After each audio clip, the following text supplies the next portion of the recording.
எல்லோருக்கும் வணக்கம். பில்டப் பண்ணுறோமோ இல்லை பீலா விடுறோமோ அது முக்கியம் இல்லை. உலகம் நம்மளை உத்து பார்க்கணும் அப்படின்ற மாதிரி இந்த நெஃப்டி எப்படியோ தடுமாறி 25,000க்கு கீழே போகாமல் ஒரு மாதிரி 25,195ன்னு வந்து க்ளோஸ் ஆயிடுச்சு. இதனால் பல பேர்த்துக்கு மார்க்கெட் ஏறுதா இல்லை இறங்குதா அப்படின்ற குழப்பம் இருந்தாலும் எப்படியோ போர்ட்ஃபோலியோ இன்னைக்கு தப்பிச்சுது ஆண்டவா அப்படின்ற மாதிரி தான் இருக்குது. ஒரு நண்பர்களுடைய மிகப்பெரிய எக்ஸ்பீரியன்ஸை ஷேர் பண்ணுறாரு பாருங்க. இவர் சொல்கிறது மிகப்பெரிய ஒரு கருத்து. அதாவது ஐடிஎஃப்சியில் 8% ப்ராஃபிட் இருந்ததுங்க. ஆனால் அது ஒரு 10% வரட்டும் அப்படின்னு நான் வெயிட் பண்ணிக்கிட்டு இருந்தேன். கடைசியில் பார்த்தா அது +8லிருந்து -8 போயிடுச்சு. லாபத்தை புக் பண்ணாமல் விட்டுட்டேன்னு என்னை வருத்தப்பட வச்சிருக்கு. சரி இது பரவாயில்ல அப்படின்னு சொல்லிட்டு சிடிஎஸ்எல்ல ஒரு 10% கிடைச்சா போதுன்னு சொல்லி அதில் 10% லாபத்தை புக் பண்ணிட்டார். கடைசியில் பார்த்தா அது 40% ப்ளஸ் ஆயிருக்கு. ஸோ மார்க்கெட்டை வச்சு நம்ம சம்பாதிக்கிறோமோ இல்லையோ, மார்க்கெட் நம்மளை வச்சு நல்லா சம்பாதிக்குது அப்படின்ற மாதிரி ஃபீல் பண்ணுறாப்புல.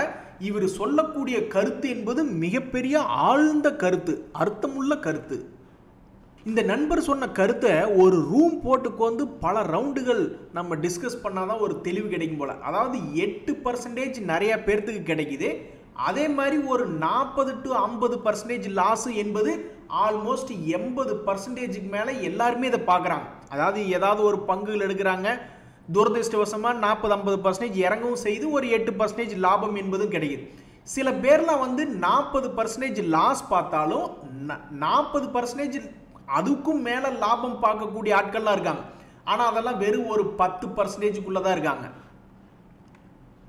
ஸோ இவங்க 2 பேர்த்துக்குமே இந்த 8%, ஒரு 5 to 8% அப்படின்ற லாபம் என்பது இந்த 2 பேர்த்துக்குமே கிடைக்கிது. இன்னும் சில பேர் இருக்காங்க, அவங்கெல்லாம் ஒரு பங்குக்குள்ளே போனாவே அது கீழே மட்டும்தான் போகுது, 40% லாஸுக்கு தான் போகுது. அப்புறம் ஒரு கட்டத்தில் வந்து எனக்கு லாபம் வர்ற வரைக்கும்லாம் வெயிட் பண்ணுறதில்ல, சரி கிடைச்ச படம் போகுதுன்னு சொல்லிட்டு லாஸில் பிடிச்சி வித்துட்டு போயிடுற ஆட்கள்லாம் இருக்காங்க. அந்த வகையில் ஒரு 10% பேர் இருக்காங்க. இன்னும் சில பேர்லாம் வாங்கினா அதை நஷ்டத்துக்கு விற்கிறதே இல்லை, விற்கிறதேவும் இல்லை, அது லாங் டேர்ம் ஹோல்டிங் சொல்லிட்டு அதில் ஒரு 10% இருக்காங்க. ஸோ இதில் இருக்கக்கூடிய பெரும்பாலான ஆட்களுக்கு கிடைக்கிறது அப்படின்றது பார்த்தீங்கன்னா 5 to 8% பக்கம் பெரும்பாலும் நிறைய பேர்த்துக்கு கிடைச்சிருது. அதே மாதிரி -40 to 80% என்பது அதுவும் பெரும்பாலும் 100க்கு 100% அதுவும் கிடைச்சிருது. அப்போ மேலே இருக்கிறதுலே ஹையஸ்ட் லாபம் பண்ணக்கூடிய ஆட்கள் அப்படின்னு பார்த்தா ஒரு 20% தான். மீதி 80%க்கு இந்த 8%ஆவது நம்ம லாபம் பண்ணுறோமா அப்படின்றதான் மிக முக்கியம். ஸோ நண்பர் சொல்கிற மாதிரி ஆசைப்பட்டதும் தப்பாக போச்சு, ஆசைப்படாததும் தப்பாக போச்சு அப்படின்ற மாதிரி பெருசாக லாபம் போகுது, பெருசாக நஷ்டம் போகுது. நடுவில் இருக்கக்கூடிய அந்த ஸ்வீட் பாயிண்ட் ஒரு 5 to 8% வேணா இப்படியும் கூட இருக்கலாங்க நண்பர்களே. அதாவது அந்த ஒரு 5 to 8% அடிக்கடி ஒரு வருஷத்துக்கு ஒரு 3 முறை பிடிச்சா கூட ஒரு 24%, அல்லது ஒரு 5 முறை அப்படின்றது பிடிச்சா கூட 40%, இந்த மாதிரி கூட இருக்கு. ஸோ ஒன்னா அந்த 10% பிளஸ் இன்னொரு 10%, அந்த 20% பீப்புள் மாதிரி ஒரு 40%க்கு மேலே லாபம் என்பது பிடிக்கிற மாதிரி நம்மளுக்கு அமையணும். இல்லைன்னா கடைசிக்கு கீழே எல்லாருமே 40% பார்ப்பாங்க, மேலே ஒரு 8% லாபத்தை பிடிக்கிற மாதிரியே அது அமையணும். ஆனால் அந்த 8% அடிக்கடி பிடிக்கிற மாதிரி நம்மளுக்கு வாழ்க்கையில் அதிர்ஷ்டம் அமையணும். ஆனால் அந்த கும்பா குட்டிகளாம் மீதி ஒரு 10% இருக்காங்க பார்த்தீங்களா, நீங்களே கூட உங்கள் ஃப்ரெண்ட்ஸுக்குள்ளே கேட்டு பார்த்தீங்கன்னாக்கா ஏதாவது ஒருத்தர் 2 பேர் வந்து ஆமாப்பா நான் லாஸ்ட்டில் விற்றுவிட்டு ஓடி போயிட்டேன் அப்படின்ற மாதிரி சொல்லுவாங்க இல்லையா. அந்த கேட்டகரியில் மட்டும் நம்ம சேர்ந்துடக்கூடாது. அப்படி இல்லாமல் இருந்தாவே ஸ்டாக் மார்க்கெட்டில் சாதித்த மாதிரி தான். நண்பர்களே, இங்கே ஒரு உண்மையை கவனிச்சிங்களா? கடுப்பு ஏத்துறார் மை லார்ட் அப்படின்ற மாதிரி இந்த பிபிஎல் அப்படின்ற ஷேர் தன்னுடைய லோ ப்ரைஸ்லேருந்து மேலேயே வரமாட்டேங்கிறான், ஏறியே வரமாட்டேங்கிறான்.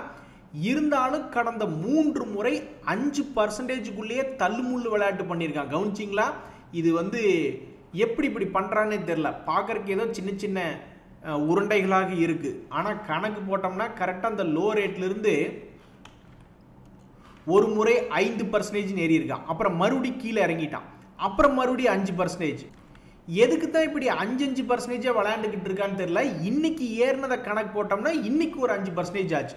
அப்போ கணக்குப்படி பார்த்தா இவன் ஒரு முறை 5, மறுபடியும் ஒரு முறை 5, மறுபடியும் ஒரு முறை 5ன்னு கரெக்டாக அந்தந்த பாயிண்ட்லேருந்து 15% என்பது ஏறி வந்துள்ள ஒரு பங்காக இந்த VBL இருக்கு. அது ஏன் இப்படி 5% 3 முறை தள்ளுமுள்ளு விளையாட்டு விளையாண்டுக்கிட்டு இருக்க? அதுக்கு ஒரேபடியாக ஒரு குறிப்பிட்ட இடத்துல இருந்து ஒரு 15%, அதாவது இப்படி இந்த லோ பிரைஸ்ல இருந்து ஒரே அடியாக 15% கீழே இருந்து இப்படி ஏறிட வேண்டியதானே. இப்படி மேல 5 மறுபடி கீழே இறங்கி மறுபடியும் 5 மறுபடி கீழே இறங்கி மறுபடியும் 5 இப்படி ஏறினா எப்படி துல்லியமாக பிடிக்க முடியும்? யாருனால அப்படி பிடிக்க முடியும்? அதுக்கு அந்த 15% ஒரே முட்டை ஏறி எல்லாத்தையும் சந்தோஷப்படுத்திட வேண்டியதானே அப்படின்னு நிறைய பேர் பார்த்துட்டு இருக்காங்க. பட் தற்போதைக்கு VBL ஷேர்ல இதுவரைக்கும் கடந்த ஒரு மாதமாக என்ன நடந்திருக்குன்னா 5%க்குள்ள ஒரு தள்ளு முள்ளு என்பது நடந்திருக்கு. இனி மேலே உடைக்குதா இல்லை மறுபடி கீழே வருதா என்னன்றது பொறுத்திருந்து தான் பார்க்கணும்.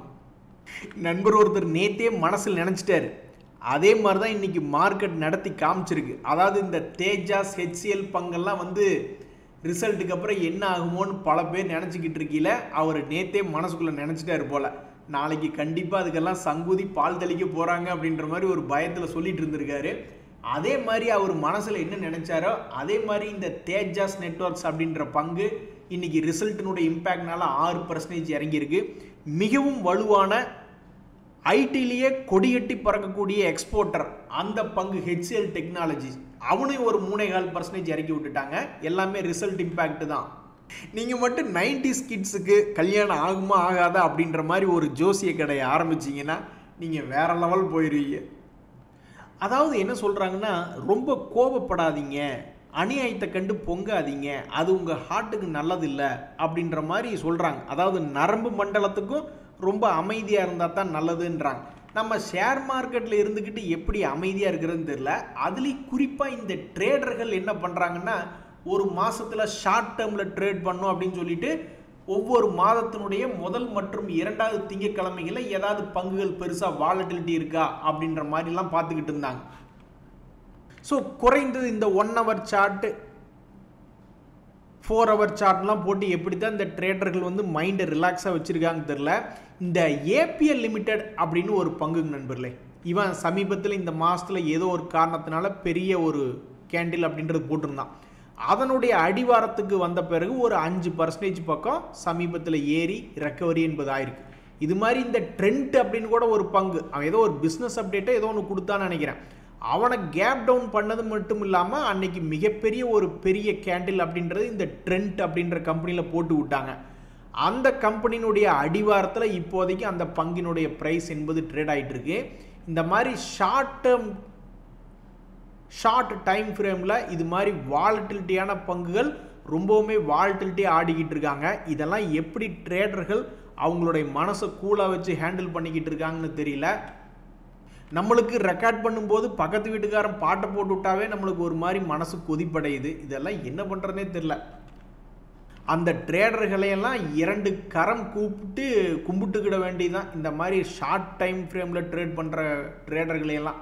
நண்பர்கள், இந்த சமயத்தில் ஒரு மிகப்பெரிய ஒரு தகவல், இந்த நாட்கோ ஃபார்மா அப்படின்னு ஒரு பங்கு, அது இன்னைக்கு 4% என்பது ஏறி இருக்கு. அதில் எப்படி ஸ்வீட் எடுத்து கொடுத்து எல்லாம் சிரிப்பும் சந்தோஷமாக சாப்பிடுங்க அப்படின்னு நெகட்டிவ்ல இருந்தது. காலையில் நெகட்டிவ்ல ட்ரேட் ஆகி கொண்டு இருந்த பங்கு க்ளோசிங் சமயத்தில் 4% பாசிட்டிவ் அப்படின்ற மாதிரி க்ளோஸ் ஆகிருக்கு. இதனால் இந்த பங்கில் என்ன ஒரு தகவல் அப்படின்னு பார்த்தீங்கன்னா, சமீபத்தில் கரெக்டாக 200 days மூவிங் ஆவரேஜ் கிட்ட தலையிலேயே கொட்டி இந்த பங்கை லேசாக கீழே இறக்கி விட்டுருந்தாங்க. மறுபடியும் அந்த பங்கு 2 நாளாக திரும்பி மேல் நோக்கி எழுந்து கரெக்டாக 200 days மூவிங் ஆவரேஜில் வந்து ட்ரேட் ஆகிட்டு இருக்கு அப்படின்றது இந்த பங்கில் ஒரு தகவல். இந்த பங்கு சில மாதங்களுக்கு முன்னாடி 700 ரூபாய் வரையிலும், அதுக்கு முன்னாடி 1300 வரையிலும் போகுது. ஸோ கரெக்டாக சென்டர் பாயிண்டில் இருக்கக்கூடிய இந்த நாட்கோ ஃபார்மா 300 ரூபாய் ஏறப்போகிறதா அல்லது 300 ரூபாய் இறங்கப் போகிறதா என்பது காலம்தான் பதில் சொல்லணும். எது முதல்ல வருது அப்படின்றதான் முக்கியம். இந்த சமயத்தில் இந்த நாட்கோ ஃபார்மா அப்படின்ற பங்கு 1% என்பது டிவிடெண்ட் கொடுத்து கொண்டிருக்கக்கூடிய பங்காகவும், பெரிதாக கடன் என்பதே இல்லாத ஒரு கம்பெனியாகவும், சமீபத்தில் அதனுடைய மார்ச் குவார்ட்டர்லி ரிசல்ட் என்பது அதனுடைய ப்ரீவியஸ் குவார்ட்டரோட கொஞ்சம் கம்மியாக கொடுத்துருந்தாலும் அதுக்கு முந்தின குவார்ட்டரோட அதிகமாக 406 கொடுத்துருக்கான். ஸோ ஒரு 600-700 கோடி வரக்கூடிய குவார்ட்டரில் ஏதாவது லாபம் கொடுக்காதா, எங்களை மேலே ஏற்றி சந்தோஷப்படுத்தாதா அப்படின்ற மாதிரி அந்த ஷேர் ஹோல்டர்ஸ் எல்லாம் பார்த்துக்கிட்டு இருக்காங்க. தற்போதைக்கு 1000ல ட்ரேட் ஆகிட்டு இருக்கு.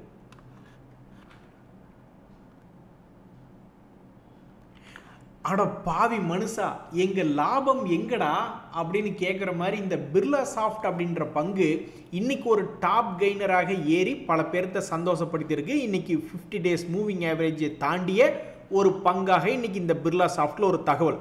ஆனால் இது என்ன கெடுத்து விட்டுச்சு அப்படின்னு நீங்கள் நல்லா கவனித்து பார்த்தீங்கன்னாக்கா, பல ட்ரேடர்கள் வந்து இது ஏதாவது ஒரு இதுக்கு முந்தின பழைய விலை இது வந்து விழுகுமா, ஒரு 390 பக்கத்தில் கீழே வந்து விழுந்துட்டு அப்புறம் ஏறுமா அப்படின்ற மாதிரி பார்த்துக்கிட்டு இருந்தாங்க. அவன் என்னடான்னாக்கா கொஞ்சம் முன்னாடியே ஒரு 400 வரைக்கும் கூட வராமல் ஒரு 410 சமயத்திலே லேஸாக திரும்பிட்டான். இதனால் பல ட்ரேடர்கள் வந்து அடாடா நம்ம எதிர்பார்த்த அளவுக்கு கீழே வரலையே, கொஞ்சம் தூரம் கீழே சமீபத்தில் சரிவடைஞ்சு கீழே வந்தது. சமீபத்தில் பார்த்தீங்கன்னாக்கா இந்த பங்கு எவ்வளவு தூரம் இறங்கியிருக்கு, ஆல்மோஸ்ட் 8% இறங்கியிருக்கு. அட இறங்கின இன்னொரு 4-5% சேர்த்து இறங்கி ஒரு 380 வரைக்குமோ அல்லது ஒரு 340 வரைக்குமோ வந்த பிறகு திரும்புகிற மாதிரி இருந்தாக்கா பல பேர்த்துக்கு ஒரு என்ட்ரி அப்படின்ற மாதிரி கிடைச்சிருக்குமே அப்படின்ற மாதிரி சில ஸ்மார்ட் மணி கான்செப்ட் ட்ரேடர்ஸ் எல்லாம் யோசிச்சுட்டு இருக்காங்க. ஆக மொத்தம் இந்த பிர்லா சாஃப்ட் என்பது இன்னைக்கு ஏறி அசத்தி இருக்கு. ஆனால் அது ட்ரேடர்களை குழப்பி விட்டுட்டு ஏறி இருக்கு. கொஞ்சம் தூரம் ஒரு 10-15% கீழே வந்துட்டு ஏறி இருந்திருக்கலாம், அவன் பாதியிலேயே எங்கேயோ ஒரு இடத்துல ஏறிட்டான். அதே மாதிரி இன்னைக்கு மேல் நோக்கி ஏறி டாப் கெய்னர் லிஸ்ட்டில் வந்த இன்னொரு பங்கு என்ன அப்படின்னு பார்த்தீங்கன்னா, இந்த ஸ்பந்தனா ஸ்பூர்த்தி அப்படின்னு ஒரு பங்கு. அவன் என்னமோ ஒரு காரணத்தினால திடீர்னு 260 ரூபாயில் இருந்தவன் 2 நாட்களில் 318 அப்படின்றது வந்துட்டான். ஆனாலும் நீங்கள் கவனித்து பார்த்தீங்கன்னா தர்ம அடி கொடுத்துருக்காங்க. இந்த ஸ்பந்தனா ஸ்பூர்த்திக்கு 1200லேருந்து இறங்கியவன் இப்போ 318 ரூபாயில் ட்ரேட் ஆகிட்டு இருக்கு. பொதுவாக சமீபத்தில் 50%, 60% இறங்கிய பல பங்குகள் ரெக்கவரி ஆகி ஆல்மோஸ்ட் 100% என்பது மேல் நோக்கி ஏறி வந்திருக்கு. ஆனால் ஏன் இந்த ஸ்பந்தனா ஸ்பூர்த்தி இவ்வளவு தூரம் கீழே இறங்கிட்டு திடீர்னு அப்பப்போ ஏர்னிங்ஸ் ரிசல்ட் வரக்கூடிய சமயத்தில் சமீபத்தில் ஒரு சின்ன ஜம்ப் அப்படின்றத அடிச்சுக்கிட்டு இருக்கான். ஆனால் ஏன் இவனால் முழுசாக ரெக்கவரி ஆக முடியலை அப்படின்னு நீங்கள் எடுத்து பார்த்தீங்கன்னா பல்வேறு குவாலிஃபிகேஷன்ஸ் அப்படின்றது இருக்குது. அதாவது யார் பங்கெடுத்தாலும் இந்த ஃபஸ்ட்டு ஸ்லைடுலேயே பார்த்தோம் இல்லைங்களா, நம்ம நண்பர் ஒருத்தர் கண்டுபிடிச்ச மாதிரி பல பேர் ஒரு பொசிஷன் எடுத்தாங்கன்னா ஒரு 40-50% இறங்கிடுது, இல்லைன்னா ஒரு 8%க்கு மேலே எல்லாம் ஏறுறது நிறைய பேர்த்துக்கு நடக்குது. ஆனால் ஒரு பங்கு கீழே இறங்கிட்டு மேல் நோக்கி ஏறினதுக்கு என்ன காரணம் அப்படின்னு நீங்கள் எடுத்து பார்த்தீங்கன்னா அதுக்கு பல காரணங்கள், மிக முக்கியமான காரணங்கள். அது டிவிடெண்ட் கொடுத்து கொண்டிருக்கக்கூடிய பங்காக இருக்கும். அதே மாதிரி அது கடனே இல்லாத ஒரு பங்காக இருக்கும். எஃப்ஐஎஸ்னுடைய ஹோல்டிங்கோ டிஐஎஸ்னுடைய ஹோல்டிங்கோ மிகவும் அதிகமான ஒரு பங்காக இருக்கும். எல்லாத்தையும் விட தலைமேல் வைக்கக்கூடிய கிரீடம் மாதிரி அதனுடைய ப்ராஃபிட் ஏர்னிங்ஸ் growth ஒவ்வொரு குவார்ட்டர்லையும் பார்க்கும்போது லாபம் செஞ்சு கொண்டிருக்கக்கூடிய கம்பெனியாக இருக்கும். இல்லைன்னா கடைசிக்கு நஷ்டத்தையாவது குறைச்சிருக்கணும். போன குவார்ட்டரில் ஒரு 410 கோடி நஷ்டமா, இந்த குவார்ட்டரில் வெறும் 200 கோடி தாங்க நஷ்டம்னு நஷ்டத்தையாவது குறைத்திருக்கக்கூடிய பங்காக இருந்தால் தான் பெரும்பாலான பங்குகள் ஆல்மோஸ்ட் 100க்கு 100ன்னு சொல்லலைனாலும் கடைசிக்கு 100க்கு 95 பங்குகளில் எடுத்து பார்த்தோம்னா கீழே இறங்கிட்டு முழுசாக ரெக்கவரியான பங்குகளில் அந்த குவாலிட்டி, அந்த பேராமீட்டர் அப்படின்றது இருக்கும். ஆனால் இந்த ஸ்பந்தனா ஸ்பூர்த்தியில் இப்போ வரைக்கும் ஒன்றையுமே காணோம். ஒரே ஒரு பேராமீட்டர், முதலீட்டாளர்களை எஃப்ஐஐஸ் அப்படின்றவங்களது 19.83 ஹோல்டிங்காகவும் டிஐஸ் வந்து 6%ஆகவும் இருக்குது. ஸோ இது கொடுக்கக்கூடிய ரிசல்ட், இவனுடைய பர்ஃபார்மன்ஸை வச்சு தான் இந்த பங்கு அடுத்து வரக்கூடிய ரிசல்ட்டில் மேல் நோக்கி போய் முத்தமிடுகிறதா அல்லது பாதிக்கிணறாவது வருதா அல்லது புது லோ போகுதா அப்படின்றது தெரிய வரும். அடே, ஒரு தகப்பனுடைய நியாயமான ஆசை என்ன? பல குழந்தைகள் மேக்ஸில் 100க்கு 100, 80, 90 எடுக்குது. இன்னும் 40-50ன்னே எடுத்துகிட்டு எங்களுக்கு ஒரு கௌரவமே கொடுக்க மாட்டேங்கிறீங்களேடா அப்படின்ற மாதிரி ஸ்டாக் மார்க்கெட்லேயும் பல பங்குகள் 50%, 100% என்பது ஏறி வந்துடுச்சு. ஆனாலும் இன்னும் பல பங்குகள் பெருசாக ஏறி வர மாட்டேங்குது. இந்த ஐஆர்எஃப்சி அப்படின்ற பங்கு வந்து அவன் கீழே விழுந்து இன்னுமே அவனால் ஏற முடியல. இந்த சமயத்தில் இன்னைக்கு ஒரே ஒரு நாள், இன்னைக்கு தேதி பொறுத்த வரைக்கும் இன்னைக்கு யாராவது டாப் கெய்னர் லிஸ்ட்டில் எத்தனை பங்குகள் வந்து விழுந்திருக்கு அப்படின்னு பார்த்தோம்னா டாப் கெய்னர் இல்லைங்க, ஆனால் கெய்னரில் நான் வந்து விழுந்திருக்கேங்க. இங்கே பார்த்தீங்களா ₹1.24, அது நான் பார்த்து ஏற்றி விட்டதாங்க அப்படின்ற மாதிரி இந்த ஷேரினுடைய விலை இன்னைக்கு ₹1.24 என்பது ஏறி இங்க பாத்தீங்களா நான் ஏறி இருக்கேன் அப்படின்னு இந்த பங்கு காமிச்சுக்கிட்டு இருக்கு. ஏய் நீ எவ்வளவு தூரம் கீழே விழுந்த, இன்னைக்கு லேசா ஒரே ஒரு ₹1 ஏறினதுக்கு நெஞ்சு நிமித்திட்டு நிக்கிறியா? ஊருக்குள்ள தலை காட்ட முடியலையா? IRFC பங்கு வச்சிருக்கியா? அப்ப நீ கண்டிப்பா இன்னும் லாஸ்ல தான் இருப்ப அப்படின்ற மாதிரி உச்சாணி கும்பல பல பேர் வாங்கி இருந்திருப்பாங்க ₹200 ரேஞ்சில். எத்தனையோ பங்குகள் மேலே வந்து இவன் என்னால் இன்னுமே முடியல. ஆக்சுவலாக போன வருஷமே ஒரு இடம் முயற்சி செஞ்சான் மேலே வர்றதுக்கு, ஆனால் மார்க்கெட் சப்போர்ட் பண்ணல. அப்புறம் மறுபடியும் கீழே இறக்கி விட்டாங்க. இப்போ சமீபத்தில் மே மாதத்தில், ஜூன் மாதத்தில், ஜூலை மாதத்துலேயும் 3 மாதத்துலையுமே முயற்சி பண்ணால் அப்பவும் மார்க்கெட் சப்போர்ட் பண்ணல. ஸோ ரொம்ப வேதனையாக இருக்குது பாவம் அந்த ஷேர் ஹோல்டர்ஸ்க்கு. இன்னைக்கு இந்த பங்கு ₹1 ஏறியதில் அவங்களுக்கு சிறிய மனசு சந்தோஷம் என்பது வந்துள்ளது. இதுவே இந்த ஆதார் ஹவுசிங் ஃபினான்ஸ் ஷேர் வச்சிருக்கிறவங்களுக்கு பாருங்க, அவங்களுக்கு ஒரு எவ்வளவு பெருமை. ராக்கெட் மாதிரி வந்திருக்குதுப்பா, சும்மா சர்பத் மாதிரி இருக்குதுங்க அப்படின்ற மாதிரி. இந்த ஆதார் ஹவுசிங் ஃபைனான்ஸ் அவனுக்கு கீழே விழுந்தவன் தான். 200 இத்தனைக்கு அவன் வந்து 200 days மூவிங் ஆவரேஜ் பக்கத்தில் இப்போ வந்து விழுந்தவன் ஆல்ரெடி ஒரு தடவை சம்பாரிச்சு கொடுத்துருக்கான். மறுபடியும் எப்போவோ இதே 200 days மூவிங் ஆவரேஜில் இருந்து சுற்றிக்கிட்டு இருந்தவன் மிக வேகமாக மறுபடியும் தன்னுடைய பழைய ஹை என்பதை போய் பிடிச்சிருக்கான். இதனால தாழ்விலிருந்து எழுச்சி அப்படின்னு அந்த ட்ரேடர்களுக்கெல்லாம் ஒரே பெருமை. நண்பர்களே, இன்னைக்கு இந்த நண்பர்களுடைய சந்தோஷத்துல பல பேர் பங்கெடுத்துக்கலாம். என்ன சொல்ல வர்றாரு அப்படின்னா, என்னுடைய ₹3 லட்சம் போர்ட்ஃபோலியோ என்பது லாஸ்ல இருந்தது, அது வந்து இன்னைக்கு பாசிட்டிவ்ல க்ளோஸ் ஆயிருக்கு அப்படின்றாரு. ஸோ இவருடைய சந்தோஷத்தை வந்து நம்ம எல்லாரும் பகிர்ந்துக்கலாம். பல பேர்த்துக்கெல்லாம் வந்து சில மாதங்களுக்கு முன்னாடியே லாபம் என்பது வந்துருச்சு. போர்ட்ஃபோலியோ பெரிய அளவில் லாஸ் போயிட்டு ஓரளவுக்கு ப்ராஃபிட் வந்துருச்சுனாலும் இப்போ வந்து மனசுக்குள்ள ஒரே இந்த புல் தடிக்கு பயில்வான் என்னத்தையாவது பண்ணி விட்டுருவானா அப்படின்றது இன்னுமே மனசுக்குள்ள ஒரு பயமாவே இருக்கு. இத்தனைக்கும் மார்க்கெட் உச்சத்தில் இருக்கும்போதே நம்மளுக்கு அந்த பயத்தை தொடர்ந்து கொடுத்துக்கிட்டே இருக்கான்னா ஏன் இப்படி போர்ட்ஃபோலியோலாம் ரொம்ப வீக்காக இருக்குன்னு தெரில. அதாவது மைனஸில், அதாவது நிஃப்டி 25,000 கீழே போய் 22,000 போனாலுமே நம்மளுடைய போர்ட்ஃபோலியோ லாபத்தில் இருந்தால் எவ்வளவு சந்தோஷமாக இருக்கும். ஆனால் மார்க்கெட் என்பது திரும்பி பழைய உச்சம் வரும்பொழுது தான் போர்ட்ஃபோலியோ ப்ளஸுக்கு வருது அப்படின்ற மாதிரியான சமயத்தில் இதுக்கு முன்னாடி என்னென்ன தப்புகள் பண்ணோம் அப்படின்றத பார்த்து அதெல்லாம் இனி அடுத்த தடவை பண்ணாமல் இருந்தாவே இனி நம்மளுடைய எதிர்காலம் என்பது ரொம்ப சூப்பராக இருக்கும். நண்பர்கள், இந்த சமயத்தில் ரொம்பவுமே குழப்பம் அப்படின்னாக்கா இந்த HSCL அப்படின்னு ஒரு பங்கு இருக்குது, ஹிமாத்ரி ஸ்பெஷாலிட்டி கெமிக்கல் அப்படின்றத ஒரு பங்கு. இந்த பங்கு ரிசல்ட் எல்லாம் நல்லா தான் கொடுத்துருக்கான். அவனுடைய சேல்ஸ் என்பது சரியாக இம்ப்ரூவ் ஆகலை. சேல்ஸ் இதுக்கு முன்னாடி போன வருஷம் 2024 1200 கோடி அப்படின்றது ஹையஸ்ட் சேல்ஸ் ரெஜிஸ்டர் பண்ணிட்டான். பட் இருந்தாலும் அடுத்த ஒரு வருஷமே ஆயிடுச்சு, இன்னும் ஹையஸ்ட் சேல்ஸ் ரெஜிஸ்டர் பண்ணல. இருந்தாலும் ரொம்ப முக்கியமாக ஆப்ரேட்டிங் ப்ராஃபிட் மார்ஜின் அப்படின்றது இன்க்ரீஸ் பண்ணியிருக்கான் பாருங்க. ஒரு நண்பர் கூட என்கிட்ட சொல்லிட்டு இருந்தார், மீஷோவில் நான் செல் பண்ணிக்கிட்டு இருக்கேங்க அப்படின்னு சொன்னார். அது எப்படின்னாக்கா, எதிர்காலத்தில் என்னுடைய பெருசாக லாபம் வரல, ஆனால் எதிர்காலத்தில் ₹1 தயாரிக்கக்கூடிய பொருளை ₹10 நான் விற்று விட்டேன்னாக்கா என்னென்ன செலவினங்கள் இருக்கோ எல்லாத்தையும் தாண்டி நான் சம்பாரிச்சிருவேன். ஸோ நான் ஐடியா என்பதை உருவாக்கிட்டேன். ₹1 தயாரிக்கிற பொருளை ₹10 விற்க முடிஞ்சால் அதில் ஈஸியாக சம்பாரிச்சிடலாம், இல்லைனாக்கா கொரியர் அப்படி இப்படின்னே போயிடுது அப்படின்ற மாதிரி சொன்னாப்ல. ஸோ அது மாதிரி தான் ஐடியா வந்து இவன் ஏதோ ஒரு வகையில் ஆப்ரேட்டிங் ப்ராஃபிட் மார்ஜின் என்பதை ஓரளவுக்கு நல்லா ஹையாக வைக்கிற மாதிரி கண்டுபிடிச்சிட்டான். சேல்ஸை மட்டும் இன்க்ரீஸ் பண்ணானாக்கா ரொம்ப சூப்பராக இருக்குமேன்னு நிறைய பேர் நினைக்கிறாங்க.